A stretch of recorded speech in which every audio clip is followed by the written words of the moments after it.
সম্মানিত দর্শক, বিএনপির মহাসচিব মির্জা ফখরুল ইসলাম আলমগীর লন্ডন গিয়েছেন জনাব তারেক রহমান সাহেবের সঙ্গে দেখা করার জন্য, বৈঠক করার জন্য, এবং তিনি সেখানে ১০ থেকে ১২ দিন থাকবেন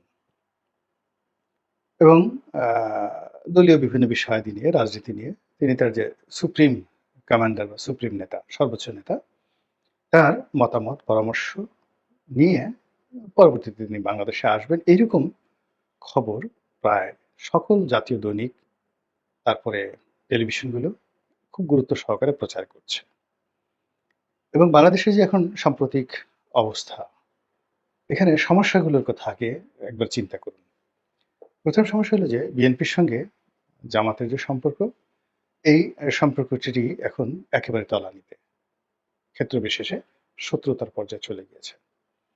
দ্বিতীয়ত, ক্যাম্পাসগুলোতে মানে বিএনপির যে মূল শক্তি বলা হয় ছাত্রদলকে, তো দীর্ঘদিন ধরে ক্যাম্পাসগুলোতে তারা ঢুকতে পারছিল না। কোথাও সাধারণ ছাত্ররা, কোথাও শিবিরের নেতাকর্মীরা, সেখানে তারা তাদের অবস্থান বহাল রেখেছিল। কিন্তু হাল আমলে দেখা গিয়েছে প্রায় সবগুলো শিক্ষা প্রতিষ্ঠানে ছাত্রদল তাদের কর্তৃত্ব প্রতিষ্ঠা করে ফেলেছে।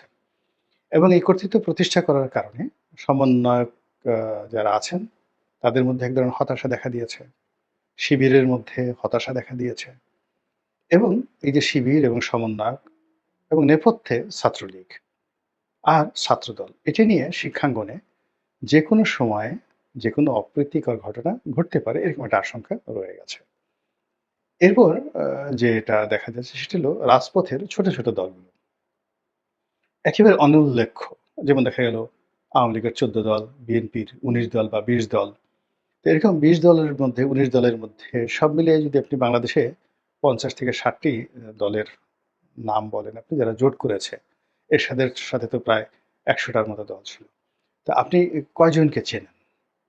আপনি ধরুন বিএনপি, আওয়ামী লীগ, জামাত, জাতীয় পার্টি, সিপিবি, বাসদ, জাসদ, গণ অধিকার পরিষদ, ওয়ার্কার্স পার্টি, এরকম কতগুলো, সর্বোচ্চ ১৫টি দলের নাম আপনি বলতে পারবেন।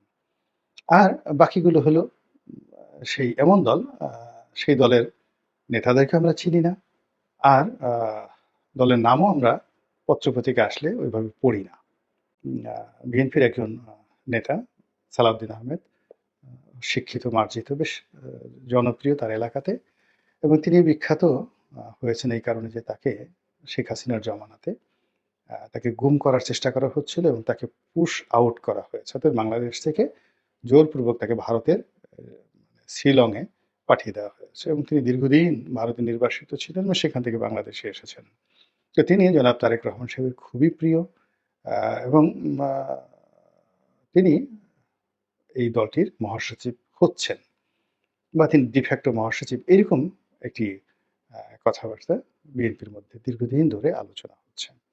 আবার অন্যদিকে মির্জা ফখরুল ইসলাম আলমগীর, আমি জানি যে প্রায় ৪-৫ বছর ধরেই তিনি মানসিকভাবে মহাসচিবের পদে থাকা, কন্টিনিউ করা, এই জিনিসগুলো তিনি মেনে নিতে পারছেন না। তিনি অনেকবার একান্ত আপনজনদের কাছে বলেছেন, আমি আর পারছি না, আমি ছেড়ে দেব, আপনারা আসেন, আপনারা নেন, ইত্যাদি বিভিন্ন কথাবার্তা তিনি বলেছেন। আর তার শরীরও অত ভালো না। আর ইদানিংকালে যেটি হচ্ছে, তার যে কিছু ভদ্রসিত কথাবার্তা, তিনি সবসময় ভদ্র কথাবার্তা বলে আসছেন। তিনি ইচ্ছে করলেই অনেকের মতো গালাগাল দিতে পারেন না, রুক্ষ হতে পারেন না, রূঢ় হতে পারেন না। আর বয়সের কারণে দেখা যাচ্ছে যে নেতাকর্মীদের সাথে মাঝে মধ্যে রাগ হন। এই কিছু কিছু ভিডিও ফুটেজ আওয়ামী লীগের লোকজন ভাইরাল করে ফেলেছে। কিন্তু in general he is a gentleman. তারপরে তার পোলাইটনেস, তার যে পারিবারিক ট্র্যাডিশন, যেমন দেখা গেল যে তিনি নিজে মন্ত্রী ছিলেন, এমপি ছিলেন, তার বাবা এমপি ছিলেন, তিনি পৌরসভার মেয়র ছিলেন, তার বাবাও ছিলেন, তার বোন ভগ্নিপতিরা সবাই শিক্ষিত। তার বোনের হাজব্যান্ড জেনারেল মাহবুবুর রহমান, যিনি সেনাবাহিনীর প্রধান ছিলেন, বিএনপি নেতা ছিলেন, এমপি ছিলেন। তো একটা ঐতিহ্যবাহী পরিবার।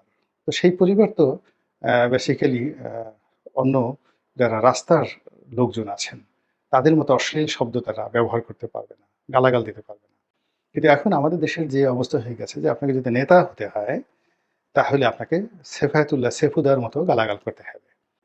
এর মধ্যে অনেকে বলার চেষ্টা করছেন যে এই একটা সুসময় যাচ্ছে, বিএনপির একটা সম্মেলন হবে, এবং সেই সম্মেলনের মাধ্যমে একজন নতুন মহাসচিব আসবে অথবা মির্জা ফখরুল সাহেব সেখানে নতুন করে দায়িত্বপ্রাপ্ত হবেন সম্মেলনের মাধ্যমে। তার যে পদ-পদবিটা এগুলো অ্যারেঞ্জ হবে।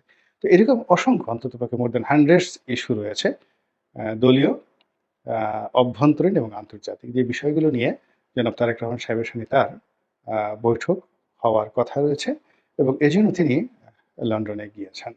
এবং তার এই লন্ডন যে গমন, এটি কেবল বিএনপির জন্য নয়, অন্যান্য যে রাজনৈতিক দল তাদের জন্য কিন্তু এটি একটা যাকে বলা হয় আ যুগ সন্ধিক্ষণ। অর্থাৎ তিনি সেখান থেকে কিভাবে নির্দেশিত হয়ে আসেন, সেখান থেকে তিনি কিভাবে পুরস্কৃত হয়ে আসেন এবং সেখান থেকে তিনি কিভাবে তিরস্কৃত হয়ে আসেন, এই জিনিসগুলোর উপরে আগামীর রাজনীতি নির্ভর করবে। তবে এখানে যেটি দেখলাম সেটা হলো মির্জা ফখরুল সাহেব বা জনাব তারেক রহমান সাহেব তিনি তারা উভয়ই যে সাম্প্রতিক যে সমস্যাগুলো চলছে দেশের ভেতরে এবং দেশের বাইরে, বিশেষ করে আওয়ামী লীগকে রাজনীতিতে আবার ফেরানোর জন্য ভারতীয়রা যে চেষ্টা করে যাচ্ছে এবং আওয়ামী লীগের যে সকল দোসররা এখনো ঢাকা শহরে পালিয়ে আছে, বিভিন্ন এলাকা থেকে ঢাকাতে এসেছে, আবার অনেকে ঢাকা থেকে নিজের এলাকায় গিয়ে কেউ মিছিল করেছে এবং আমি শুনলাম যে পটুয়াখালীর মতো জায়গাতেও সেখানে আওয়ামী লীগ মিছিল করার সুযোগ পেয়েছে। এটি নিয়ে খুব তোলপাড় হচ্ছে। তারপরে প্রায় তারা ঝটিকা মিছিল করে। এরপরে বিভিন্নভাবে মানে যেখানেই কোনো রকম অনাসৃষ্টি হচ্ছে, সেখানে আমরা আওয়ামী লীগকে দেখতে পাচ্ছি বা আওয়ামী লীগকে আমরা সেখানে টেনে আনছি। আবার আওয়ামী লীগের পেছনে ইসকনকে টেনে আনছি, হিন্দুদেরকে টেনে আনছি, ভারতকে টেনে আনছি। মানে ক্রমশ আওয়ামী লীগের দল আমরা নিজেরাই ভারী করে ফেলছি। তো এরকম একটি অবস্থাতে মির্জা ফখরুল সাহেব যে গেলেন ইংল্যান্ডে এবং তিনি যে যখন ফিরে আসবেন, ফিরে আসার পরে এই ১০ দিনে বাংলাদেশের রাজনীতি যে কোন পর্যায়ে পৌঁছে যায় এটা আমরা এখনো বলতে পারি না। এর কারণ হলো প্রতি ঘন্টায় নতুন, নতুন ঘটনা ঘটছে। প্রায় প্রতিদিনই অদ্ভুত সব ঘটনা ঘটছে। প্রতিদিন আমাদের সকল সম্ভাবনাগুলো নষ্ট হয়ে যাচ্ছে।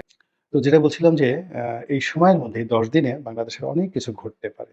আমাদের আমি এর আগেও একটা মানে আমার যে ভিডিও গুলোতে আমি কয়েকবার বলেছি যে আ অপরচুনিটি একটা নির্দিষ্ট সময়ের জন্য আসে এবং একটি নির্দিষ্ট সময় পর্যন্ত এটি বহাল থাকে। যে আগে যারা ছিল তারা ১৫ বছরে যে কুকর্মগুলো করেছে, এই ১৫ দিনের মধ্যে অনেকগুলো লোক তাদের চেয়ে বেশি কুকর্ম করে ফেলল।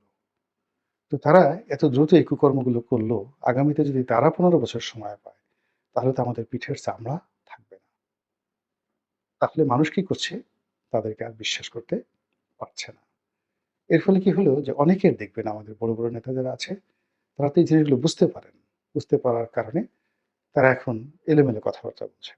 সবাই এলোমেলো কথাবার্তা বলছেন এবং তাদের সেই এলোমেলো কথাবার্তার কারণেই আ সবকিছু এলোমেলো হয়ে যাচ্ছে। তো বিএনপির জন্য সুযোগ ছিল, জামাতের জন্য ছিল, আরো অনেকের জন্য ছিল। ডক্টর মোহাম্মদ ইউনূসের জন্য ছিল। কিন্তু এখন এমন একটা জায়গাতে আমরা এসে দাঁড়িয়েছি।